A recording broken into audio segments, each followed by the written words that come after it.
Hello and welcome to Equilibrium Collective, and welcome to our new show, Got the Morbs. On today's episode we are going to be speaking about Lizzie Borden. Lizzie Borden was born on the 19th of July 1860 and lived in Fall River, Massachusetts. In 1862 Lizzie's mother died and her father remarried 3 years later. Lizzie was a well-respected woman in the area. She taught at the local Sunday school, she did a lot for charities, and she even cooked turkey dinners at Christmas for those who weren't well off. Lizzie and her sister Emma were at odds with both father and stepmother, usually over money. Mr. Borden didn't come from money. He worked his way up. He did start off his career in furniture making and coffin making, and he worked his way up from there to become a very successful businessman with lots of money. Because he had always worked hard for the things that he's got, he wanted that to be set in the way that they live. So they had a very modest home in a second-class area.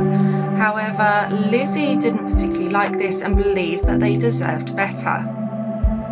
The house that they were currently living in had no plumbing and had no gas, so all the water that they were using to clean was always cold and they had to use a privy in the basement.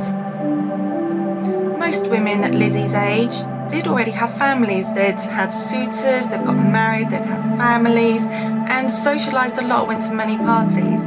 Lizzie didn't have this though. Instead, Lizzie turned to the church. In 1887, Lizzie's youngest stepsister was about to go homeless. However, her father couldn't have that, so instead bought her own house. Now, Lizzie and Emma did not like this one bit, so this actually caused a lot more tension between the family. In 1890, her father decided to take pity on her and sent her on a trip around Europe along with her cousins so that she could experience some of the high life, some more luxuries. After her return in 1890, things started to go a bit strange at the house. The house was burgled. Someone managed to get into Abby, the stepmother's bedroom, and ended up stealing jewellery and money. In the end, because there was only a few people in the house at the time, Lizzie got the blame for this. After the police search and fingers being pointed at Lizzie, her father then decided to keep every door, including his own bedroom door, locked so that no one could ever get in. On the morning of the 4th of August in 1892, Lizzie Borden's father decided to leave for work that day.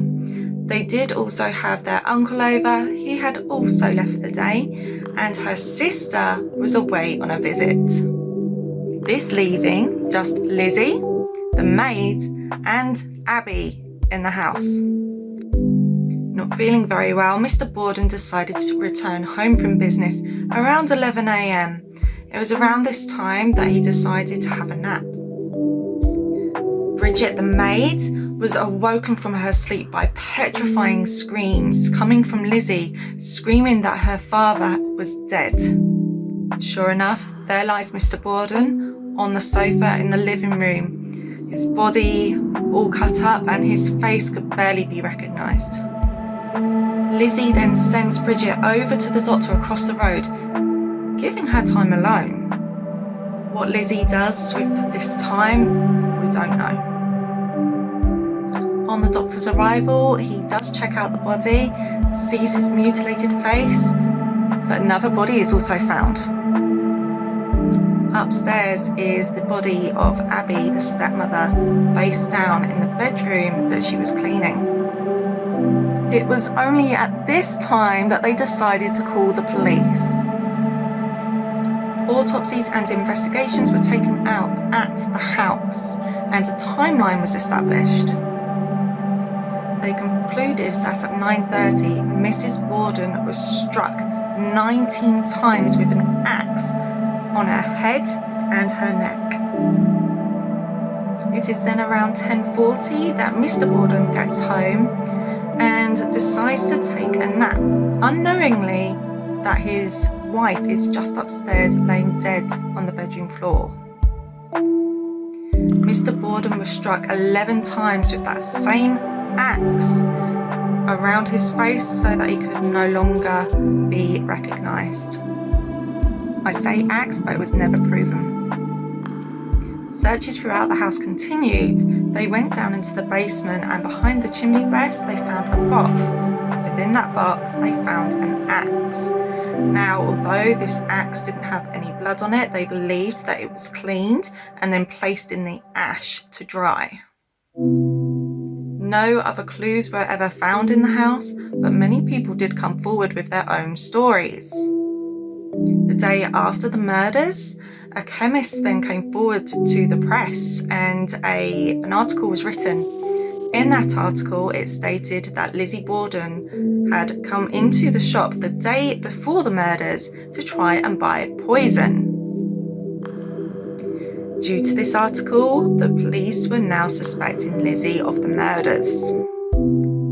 In her testimony, she did seem very conflicted about what she was doing at the time of the murders. At one point, she was saying that she was ironing napkins. Another time, she was saying that she was eating pears for 20 minutes. Another time, saying that she was out of the shed. So this was very conflicting and very confusing. Lizzie Borden was then arrested.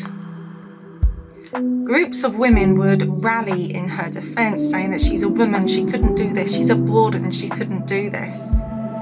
In 1892, the evidence was reviewed. Now, a former friend of hers came forward to talk about a dress.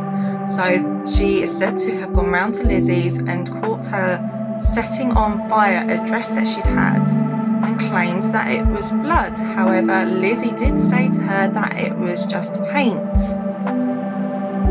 Due to this testimony, she was then charged with 3 counts of murder, 1 for her stepmother, 1 for her father. Just for an extra measure, she was charged for both. However, in 1893, the case went to trial. Now, it's said at this time that the case became weaker and weaker. There were no witnesses to this murder, so no one could come forward and say, I know who did it. We've then got the fact that although Lizzie did go to the chemist in pursuit of some poison, the bodies were tested and there was no poison found in their bodies. Finally, we have the story of the dress. Now, it does turn out that her sister, Emma, and her seamstress both come forward and actually confirm that it was in fact paint on the dress, not blood. With the so-called evidence being thrown out, the jury then found Lizzie Borden not guilty. She then returns home, but the community still believe her to be guilty. Although Lizzie was declared a free woman and not guilty, she could never live peacefully again. She would have rocks thrown at her windows, and even the children would recite a nursery rhyme that they'd made up. Lizzie Borden took an axe. She killed her mother with 40 whacks. After she saw what she had done, she gave her father 41. Now visit the murder house just like Dave Schrader has done recently. Watch The Curse of Lizzie Borden on Discovery+. The Lizzie Borden Murder House is now run as a B&B and museum, offering investigators to stay overnight, and also actors are there for experience days.